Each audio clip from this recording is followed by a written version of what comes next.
Bien, nous allons pouvoir commencer cet atelier. Merci à toutes et à tous d'être présents pour cet atelier intitulé Le sport dans les quartiers prioritaires de la ville. Alors cet atelier est animé par l'Union Sport et Cycle, qui est syndicat professionnel du secteur des sports de loisirs, de l'économie du sport, de l'industrie du sport. Alors, nous aurons 4 intervenants pour participer à cette table ronde. Divers profils. On aura Nicolas Leroux de l'ANRU, qui est responsable du pôle ville productive et créative au sein de la direction de la stratégie et de l'accompagnement au sein de l'Agence nationale de renouvellement urbain. Nous aurons également Jean-Marie Deruy, qui est le directeur des sports de la ville de Roubaix. Nous aurons Mickaël Geffroy, qui est le coordinateur régional de l'association nationale Faites le Mur, coordinateur régional Île-de-France, pour être précise. Et nous aurons Nadine Rollet, qui est donc directrice commerciale France de la société Proludic. Voilà. Quelques éléments de constat avant de donner la parole à nos témoins. L'année 2024 a été décrétée hier grande cause nationale du sport, avec notamment un des objectifs qui avait été fixé il y a quelques temps par le président de la République, d'avoir 3 millions de pratiquants supplémentaires d'ici 2024. Or, on se rend compte à travers une étude notamment de sport dans la ville, initiée par l'Union Sport et Cycle et le Conseil national des villes actives et sportives, qu'on a 60% des Français qui s'adonnent à une pratique régulière, au moins une fois par semaine, une pratique régulière de l'activité physique et sportive. Néanmoins, on a encore 17% des Français qui ne pratiquent aucune activité physique et sportive. Et cette non-pratique, elle reste très marquée socialement, puisqu'effectivement, le taux de non-pratiquants monte jusqu'à 26% chez les inactifs. Derrière ça, on a effectivement diverses inégalités qui apparaissent. On aura l'occasion d'y revenir au-dessus tout à l'heure, hein, des inégalités d'accès à la pratique, des inégalités de genre, des inégalités territoriales qui se traduisent par divers constats, absence d'équipement, faiblesse de l'offre. Mais là encore, nous aurons l'occasion de revenir sur ces éléments pendant nos échanges. On est également dans un contexte où, effectivement, vous vous en souvenez tous, les territoires ont été confrontés à un certain nombre de violences urbaines il y a quelque temps. Et pourtant, depuis 40 ans, la politique de la ville ne démérite pas. Il y a un certain nombre de choses qui ont été menées. Et parmi les politiques liées à la politique de la ville, on a effectivement le rôle du sport, celle du sport en tant que levier de cohésion sociale, d'enjeux éducatifs et d'enjeux effectivement également sanitaires. Alors nous allons nous poser à travers cet atelier un certain nombre de questions. Comment favoriser la pratique dans les QPV? Comment amplifier, diversifier et rendre plus inclusive la pratique des activités physiques en QPV? Quel acteur pour concevoir l'aménagement et quelles illustrations locales? Sans plus tarder, je vais donner la parole à Nicolas Leroux de l'ANRU, qui va effectivement nous parler du rôle de l'ANRU sur le développement de l'activité physique et sportive dans les QPV. Merci beaucoup Agnès. D'abord présenter peut-être l'Agence nationale pour la rénovation urbaine qui fête ses 20 ans l'année prochaine, qui donc intervient dans... Il y a donc 1514 quartiers prioritaires de la politique de la ville en France. Il faut savoir qu'ils sont définis sur un critère principal qui est la pauvreté des habitants. Donc ce que tu disais à l'instant sur les inégalités sociales se retrouve territorialement dans les quartiers prioritaires de la politique de la ville de manière assez mécanique. Et au sein de ces 1514 quartiers, l'ANRU intervient dans les 453 quartiers qui sont les plus en difficulté, là où les gens sont les plus pauvres et où en plus il y a le plus de dysfonctionnement urbain. Alors pourquoi l'ANRU sur cette table ronde? Simplement parce que je pense qu'avec l'Agence nationale du sport, l'ANRU est probablement le premier financeur public d'équipements sportifs, puisque sur le précédent programme de rénovation urbaine, l'ANRU est intervenu sur plus de 300 équipements, et sur le nouveau programme, on va être à peu près dans les mêmes eaux. On en parlait à l'instant avec Jean-Marie, et typiquement sur Roubaix, l'ANRU est un gros financeur de la construction et de la rénovation des équipements sportifs. Et puis par ailleurs, j'ai eu le plaisir de lancer un groupe de travail auquel vous êtes quelques-uns à avoir participé ici, qui réunissait sur les activités physiques et sportives dans les QPV, qui réunissait à la fois des collectivités territoriales, des aménageurs, des représentants du mouvement sportif, des représentants de l'industrie du sport, mais également des chercheurs qui ont pu nous permettre, je crois qu'on a bien travaillé et qu'on a, on a quand même déblayé un certain nombre de sujets importants. Par quoi je voulais commencer, c'est peut-être revenir un peu sur les constats qui viennent d'être évoqués en focalisant un peu plus sur les quartiers prioritaires de la politique de la ville. Les inégalités que tu as décrites, on les retrouve de manière encore plus marquée dans les quartiers prioritaires. Les effets du sport sur la population devraient être eux aussi beaucoup plus marqués. On est au sein d'une population où globalement plus de 50% de la population est en surpoids ou en obésité. Il y a une étude qui a été faite dans les Bouches-du-Rhône. L'obésité chez les enfants de 3-4 ans, donc on est vraiment chez les tout petits, est 2 fois supérieure à la moyenne nationale. On est sur des populations où, si on en reste sur la question sanitaire, l'hypertension artérielle est de plus de 10 points supérieure à la moyenne nationale. On est sur une population qui souffre d'anxiété, qui souffre de maladies psychiques, etc., etc. Je passe sur d'autres pathologies qui, elles, sont liées directement à l'alimentation et donc à la pauvreté. Face à ça, on devrait avoir un effort encore plus massif sur ces populations. Il se trouve qu'en miroir de ces inégalités, on a d'autres de santé, on a d'autres inégalités d'aménagement. Le déficit d'équipements sportifs est fort dans les quartiers prioritaires. On a 22 équipements pour 10 000 habitants dans les quartiers prioritaires contre plus de 34 dans les autres aires urbaines. Le manque de disponibilité est aussi flagrant dans les quartiers prioritaires. Je pense que tu le vois aussi à Roubaix. Une fois qu'on a mis les écoles, les collèges, plus les 2-3 clubs qui tournent, la disponibilité, notamment des salles multisports et des gymnases, elle est quasiment nulle pour la pratique libre ou la pratique non fédérale. On a aussi, au-delà de ce déficit d'équipement, au-delà de cette disponibilité qui est quand même très partielle ou très réduite, on a aussi un éloignement d'un certain nombre d'équipements, notamment les équipements structurants. Je parlerai d'un seul exemple qui, je pense, parlera à tout le monde, c'est la question des piscines. Aujourd'hui, on a seulement 14% de la population des quartiers prioritaires de la politique de la ville qui est à moins de 15 minutes de marche d'un bassin. Je ne dis même pas d'une piscine, d'un bassin. D'où un certain nombre de projets qui ont été faits, notamment portés par des membres de l'Union Sporistique sur des bassins mobiles, etc. C'est un enjeu majeur. Personne ne souhaite le financer, personne ne peut le financer. Les collectivités, c'est trop cher. L'ANRU, c'est trop cher. Le gouvernement, c'est trop cher. C'est quand même un vrai problème. Et donc, il va falloir y trouver une solution à un moment ou à un autre. Parmi les autres inégalités, tu le disais, c'est l'accès à tous les sports. On a dans les quartiers prioritaires de la politique de la ville une double singularité. La première, c'est que la pratique fédérale est faible. On est globalement à 11 licences pour 100 habitants contre 25 licences dans les autres quartiers. Donc les gens ne vont pas naturellement vers les clubs.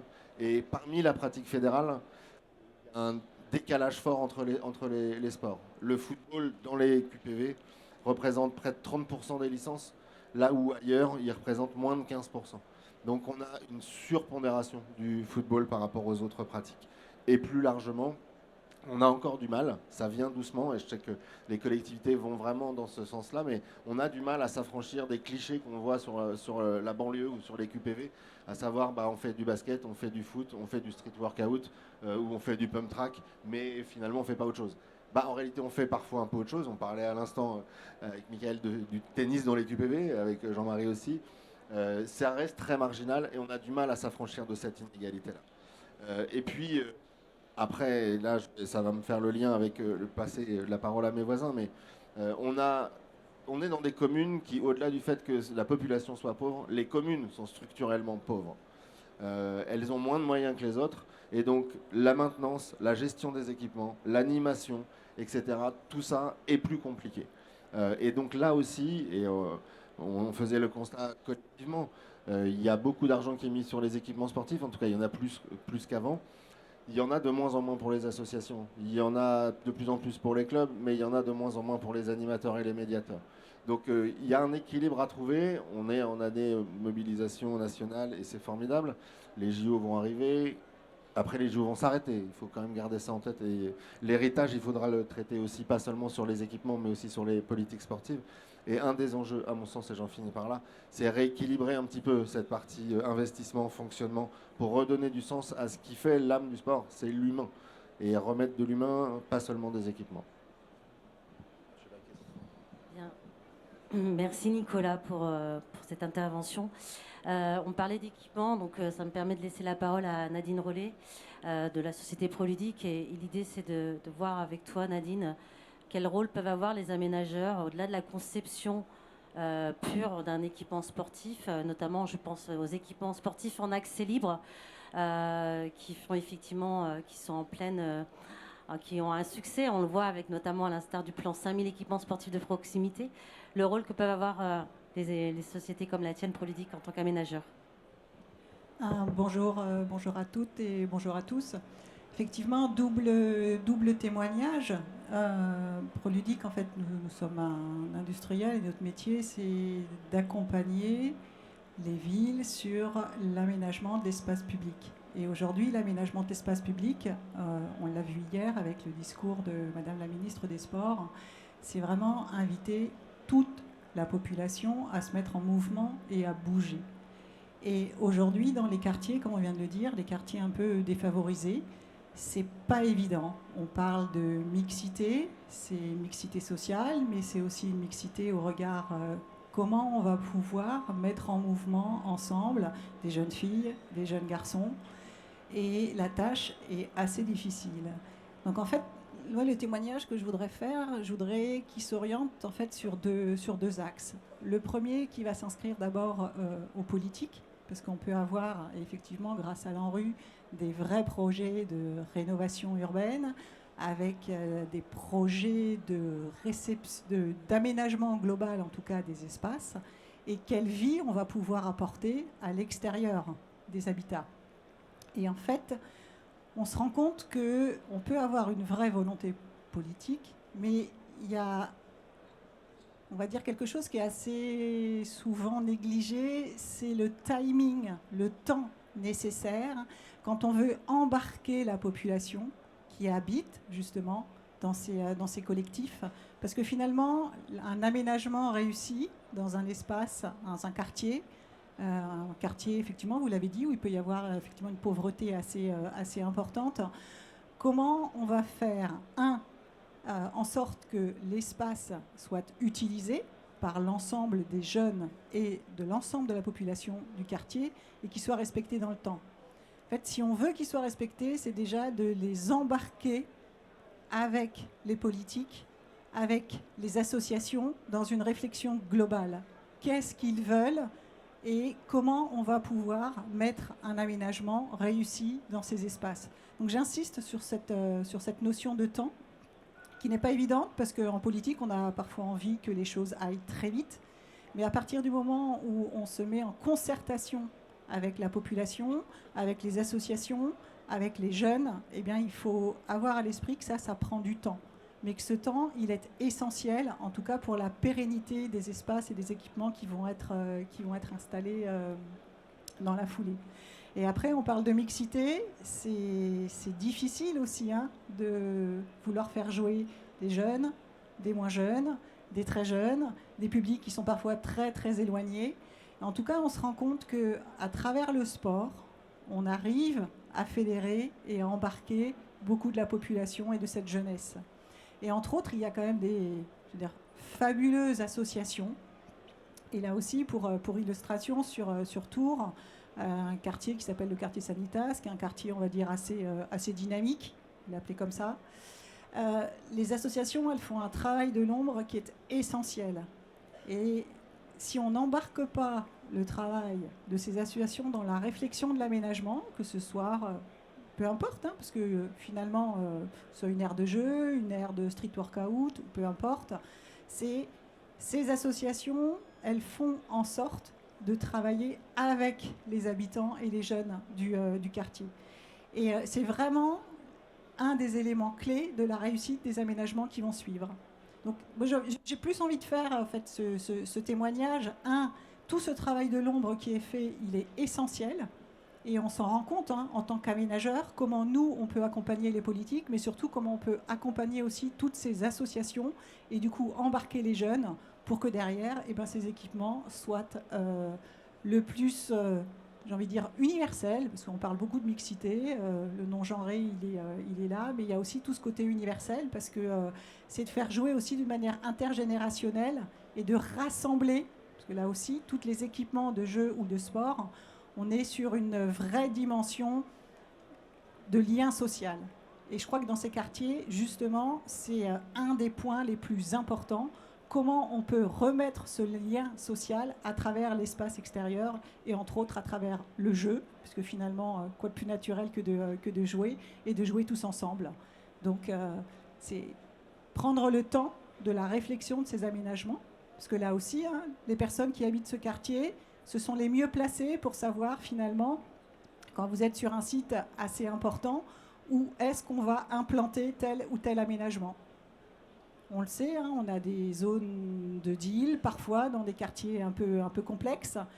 Vouloir mettre une aire de jeu juste à côté d'un point de deal, c'est peut-être pas la priorité. C'est peut-être d'abord s'attaquer au point de deal et puis ensuite imaginer l'espace d'une manière différente. Et là, la population, elle peut vraiment nous aider en ce sens. Donc oui, l'aménagement, j'ai envie de dire l'aménagement ludo-sportif, eh bien, il a toute sa place, mais ne négligeons pas tout le travail des associations qui est fait. Et ce travail, que j'appelle un travail de l'ombre, est essentiel, en tout cas, pour accompagner les politiques et les vraies volontés politiques pour œuvrer en ce sens et remettre du lien social dans ces quartiers. Merci beaucoup, Nadine. J'aimerais, du coup, maintenant, fort de ces propos qui viennent d'être dits par Nicolas et Nadine, que Jean-Marie Diori, qui est le directeur des sports de la ville de Roubaix, puisse illustrer concrètement, localement, comment ça se traduit au niveau d'une politique sportive locale. Bonjour à toutes et à tous.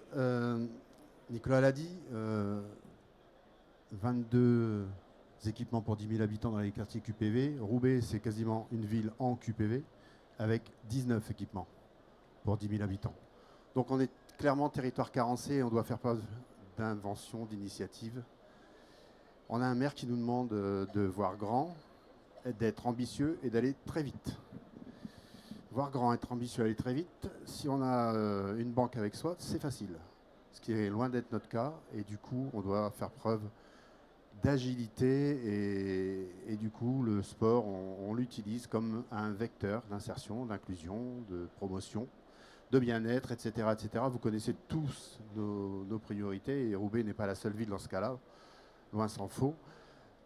Donc on doit aujourd'hui, nous, se réinventer parce qu'avec des équipements sportifs qui ont 35 ans de moyenne d'âge, ça nous mange une grosse partie de notre budget de réhabilitation.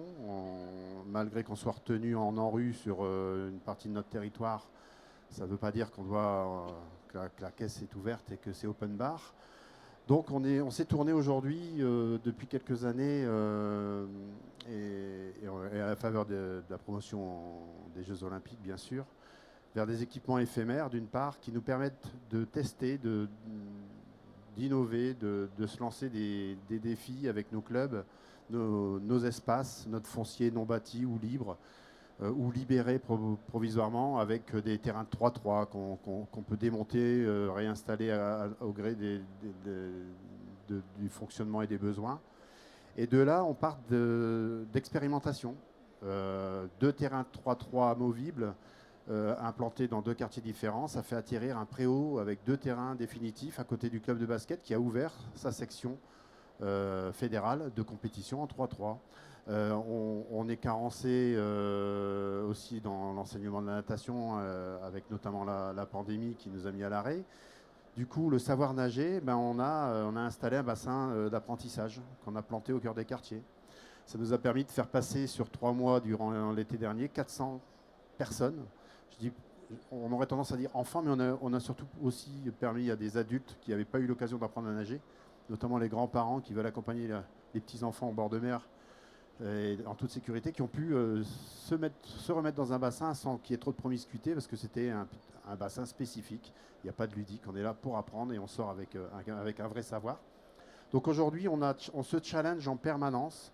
Là où l'État met en place le pass sport à 50 €, la ville de Roubaix a également mis en place un chèque été de 50 € pour faire la promotion des inscriptions dans les activités sportives, culturelles, de loisirs durant l'été. Et comme ça marche tellement bien, on l'a mis en place pour toute l'année, en chaque activité, sur la promotion des licences. C'est-à-dire qu'on encourage la pratique Nos éducateurs qui interviennent sur des disciplines qui ne sont pas proposées, les éducateurs municipaux qui interviennent sur des disciplines qui ne sont pas proposées par les clubs, sont à la tête d'un dispositif qui s'appelle le Sport Pass, on n'a rien inventé, on l'a fait à l'envers, et qui aujourd'hui propose aux Roubaisiens et aux Roubaisiennes une activité de découverte sportive en dehors des clubs. On n'est pas là pour la compétition, pour se performer, on est là pour se faire plaisir, venir avec la voisine de palier. Et puis ce petit rendez-vous hebdomadaire, eh ben, c'est quasiment plus de 1000 personnes qui aujourd'hui en profitent. C'est une population à majorité féminine, parce que l'équipe d'éducateurs est composée à majorité d'éducatrices. Donc c'est aussi une vraie volonté. Quand on parle de sport au féminin, faut le faire avec les femmes. Et ce n'est pas une question de mec, c'est clair. Quand on parle d'équipement pour la promotion du sport féminin, ça se fait aussi avec les femmes, avec les éducatrices, pour qu'elles nous disent ce à quoi elles attendent. On a tendance à se dire on va faire un street workout ou un espace de fitness prioritairement pour la population féminine. C'est pas parce qu'on va mettre du fluo que ça va marcher. C'est pas parce qu'on va le mettre dans un coin que ça va être sécure. C'est une réflexion commune. Du coup, le diagnostic est très important. Et pour terminer sur la façon dont on travaille à Roubaix, c'est qu'on s'est rendu compte que le moment où on décide de se lancer dans une opération et le moment où l'atterrissage, où on coupe le ruban, où on met en route cette opération, que ce soit sur des équipements structurants ou sur des équipements éphémères, plus le temps est réduit, mieux on fait mouche. Plus on prend de temps, plus on gère des désillusions, des changements de volonté. Les habitudes changent. On faisait du basket à 5 contre 5, maintenant on en fait à 3 contre 3, il y en a même du 1 contre 1 ou du 2 contre 1. Il y a des fois le panier, il est au coin d'une rue, il est planté dans un arbre. On se réinvente. On a vu que la promotion des sports au niveau du vélo, du cyclisme, la marche, la course, c'est en pleine expansion, ça se fait sans fédération, ça se fait sans club. Aujourd'hui, il faut qu'on s'adapte. Du coup, le maître mot de notre politique sportive à Roubaix, c'est une politique sportive agile. L'agilité, c'est notre survie pour pouvoir y arriver. Voilà. Agilité et proximité aussi, je dirais. Et donc j'aimerais donner la parole à Michael Geffroy, qui est coordinateur régional Île-de-France de l'association Faites le Mur, et revenir notamment sur le rôle de cette association socio-sportive, créée en 1996, je crois, par Yannick Noah. Si vous pouvez nous expliquer effectivement le rôle de cette association et les constats et les résultats, notamment par rapport aux actions que vous développez. Merci. Exactement. Nous, on est une association donc socio-sportive qui œuvre dans les quartiers prioritaires. On est présent dans 80 villes partout en France et en métropole et dans les Outre-mer. On est sur 140 quartiers prioritaires de la ville et quartiers de veille active. Et on œuvre avec des clubs locaux, avec des centres sociaux, avec des mairies directement qui portent notre projet Faites le Mur et au service des habitants des quartiers prioritaires. Et notamment, on est présent à Roubaix avec le club de tennis de Roubaix. Et on participe avec ces acteurs locaux à amener le tennis dans les quartiers prioritaires, à développer un parcours, ce qu'on appelle nous un parcours dès l'âge de 3 ans, où les jeunes intègrent l'association via le club de tennis, via les éducateurs sportifs qui sont sur place, intègrent un parcours et qui les amènera jusqu'à l'insertion professionnelle et au-delà. Donc on fait quelque chose qui permet à ces jeunes d'avoir des savoir-être, des savoir-faire, des compétences personnelles, professionnelles derrière. Et dans nos thématiques d'intervention, on en a 6. On a donc l'éducation par le sport, on a la promotion des filles et des femmes, on a le soutien scolaire, la réussite scolaire. On en a d'autres également qui sont diverses et variées, l'éducation alimentaire. Et ça nous permet de mener des dispositifs tout au long de la vie et qui donnent aux jeunes des quartiers comme je le disais, des savoir-être qui sont importants pour leur vie future. Et notamment, on a développé récemment, depuis 2 ans, un projet de playground, Faites le Mur, et notamment qui répond à des difficultés d'équipement sportif. Et on l'a mis en place à Roubaix, c'est quelque chose qui marche très bien. On l'a mis également à Poitiers et à Marseille. Et on a d'autres projets dans le futur. Et ces équipements-là nous permettent de toucher un public différent, d'amener également à nos adhérents, on a 17 500 bénéficiaires par an, à nos adhérents d'avoir accès à cet équipement, un équipement qui qui est multi-activité, qui n'est pas que tennis. Nous, on est une association à la base qui utilise le tennis et qui l'amène dans les quartiers, mais qui touche aussi au multisport. Et c'est ce qu'on veut mettre en place. Et derrière, on a une animation avec, par exemple, si on prend l'exemple de Roubaix, avec des dynamiques qui s'appuient sur le centre social, qui s'appuient sur la ville, sur la politique de la ville et les différents acteurs associatifs du quartier, notamment de l'Alma, mais également dans toutes nos villes, on s'appuie sur les dynamiques locales. Voilà un peu rapidement pour présenter. Et une question par rapport à la pratique féminine. Est-ce que du coup l'association Faites le Mur mène des actions spécifiques sur ce sujet-là? Ouais, on a donc cette thématique promotion des filles et des femmes qui est importante et on mène des actions à destination des filles, à destination des femmes et on est aujourd'hui sur 46% de nos adhérentes qui sont des femmes. Donc c'est un chiffre qui est important. On essaye de tendre vers la mixité, vers les 50% évidemment. C'est pas quelque chose de facile, mais 46% c'est déjà quelque chose qui est important et qui plus est dans les quartiers prioritaires de la ville qui sont des éléments intéressants. J'aimerais, après on pourra laisser la place à quelques questions, laisser la parole à Madame Nadia El Hadji, qui est la présidente de la Fédération française de Double Dutch. Et j'aimerais qu'elle puisse nous illustrer en quelques mots en fait, le rôle de cette fédération sportive, du coup, par rapport au développement de la pratique sportive dans l'EQPV. Alors, bonjour. Double Dutch, un sport de... Le double Dutch, c'est un sport de corde avec des acrobaties qui a une connotation très urbaine, qu'on a beaucoup dans l'EQPV, qui est très féminin mais mixte. Et on retrouve, puisqu'on en a fait le mur sur plusieurs sites où on travaille très bien avec l'association nationale. On travaille avec des grands acteurs de grande proximité, alors qu'ils ne sont pas vraiment dans l'ombre, parce que c'est vraiment eux qui font le travail sur le terrain, mais qu'on a peut-être du mal à voir sur le terrain. Et du coup, effectivement, on les invisibilise plus qu'ils ne sont dans l'ombre. Et je pense que c'est les acteurs clés de Toulon-Rue. Je sais que dans les nouveaux contrats de ville, la dimension sport est vraiment venue. Et dans tout ce qui a été dit, c'était très intéressant. Je trouve qu'il y avait quelque chose de vraiment important, c'est sur Roubaix, sur le fait d'avoir des... On a un sport qui est féminin, nous, à 85%, qui est mixte, mais féminin à 90%. Et on a des éducateurs hommes, des éducatrices femmes. Et effectivement, la question de la professionnalisation des métiers du sport, d'ouvrir les champs du possible pour les femmes dans ces compétences, c'est essentiel parce qu'aujourd'hui, pour avoir fait le tour des BPGEPS, on travaille des BPGEPS un peu colorés, sport urbain notamment, sur plusieurs régions. On a 90% de garçons, voire 95%. Dans les 95, on a 80 ou 85 qui sont inspirés par le foot. Et pour le coup, ça ne laisse pas l'espace, clairement, à avoir cette dynamique sociétale, tous ces enjeux qu'on veut y mettre, de la mixité, d'égalité, des nouvelles pratiques, libres, encadrées, à tout âge, partout. Et nous, c'est un vrai combat. Donc, Double Dutch, si vous êtes intéressés, on a une chargée de développement qui est là. Et on a un champion du monde qui a des aussi championnes qui se trimballent partout. Voilà, on a à disposition. Mais en tout cas, pour nous, c'est un enjeu. Parce qu'au-delà du QPV, c'est un enjeu sur la pratique du sport à tout âge, partout. Et exactement, et pour tous. Et je pense que le sport à l'école, ça n'a pas du tout été évoqué. Mais sur nos quartiers, notamment dans le cadre des cités éducatives, on travaille vraiment des projets hyper intéressants. Je crois qu'il y a une nouvelle dynamique qui est en train de se mettre en place, qui mérite vraiment qu'on s'y attelle. Et voilà. En tout cas, voilà. C'était vraiment très intéressant. On a peut-être le temps pour une ou deux questions, mais pas plus, dans l'Assemblée.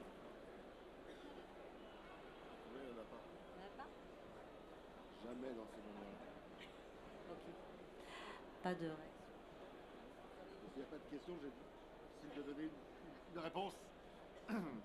Alors, il n'y a pas de question, donc je ne vais pas donner de réponse, mais je voulais revenir un petit peu sur ce qui a été dit en quelques mots, mais sur la question du temps, vraiment, enfin, qui a été, je crois qu'on la partage tous. Nous, on a cette particularité d'avoir des programmes, comme vous le disiez, qui ne touchent pas que le sport, qui touchent l'ensemble de l'aménagement du quartier, avec un énorme volet qui est sur le bâti et sur le logement, évidemment, et sur les espaces publics. C'est notre principal défi, par exemple. C'est-à-dire que nous, un programme, il va durer 20 ans sur un quartier, 15, 20 ans. Ce que tu disais tout à l'heure, Jean-Marie, les attentes changent, mais nous, c'est même pas ça, c'est que la population change. C'est-à-dire que les gens qui donnent leur avis au départ sur ce que va être le quartier, c'est globalement pas ceux qui seront là à la fin. Donc c'est encore plus difficile. Et nous, on sait clairement que notre enjeu, notre défi, c'est l'agilité. C'est comment est-ce que au cours d'un programme de 20 ans, on est capable d'ajuster, de remettre. Celui-là, on avait prévu ça, mais c'est pas grave, on va faire autre chose parce qu'aujourd'hui, c'est pas plus ça la priorité. Donc nous, on sait que c'est notre enjeu, mais vraiment, je pense que c'est la question prioritaire. Et je crois que ce qui est ressorti du groupe de travail dans lequel on a travaillé à quelques-uns, c'était cette question du temps. C'est-à-dire qu'il ne faut pas penser à un équipement sportif seulement dans sa phase de conception. Il ne faut pas penser à un équipement sportif seulement sur sa phase de réalisation, ni dans sa phase de gestion, mais sur l'ensemble de cette phase-là. Et c'est ça qui est difficile, et c'est là où je crois qu'à Roubaix, vous arrivez à faire des choses remarquables. C'est que vous pensez cette temporalité aussi, en testant des usages, et ensuite en suivant tout au long. Et ce que vous disiez sur la concertation, moi j'aurais tendance à parler de co-construction, puisqu'il faut aller un peu plus loin que la concertation souvent. C'est aussi tout au long qu'il faut la faire. C'est la gouvernance, et c'est là que c'est difficile. Elle doit être partagée sur l'ensemble du cycle de vie d'un équipement sportif. Bien. Merci sincèrement, finiment pour vos témoignages et votre intervention. On reste à disposition 10 minutes pour échanger si vous voulez nous rejoindre, et puis on va laisser place à l'autre conférence. Merci beaucoup.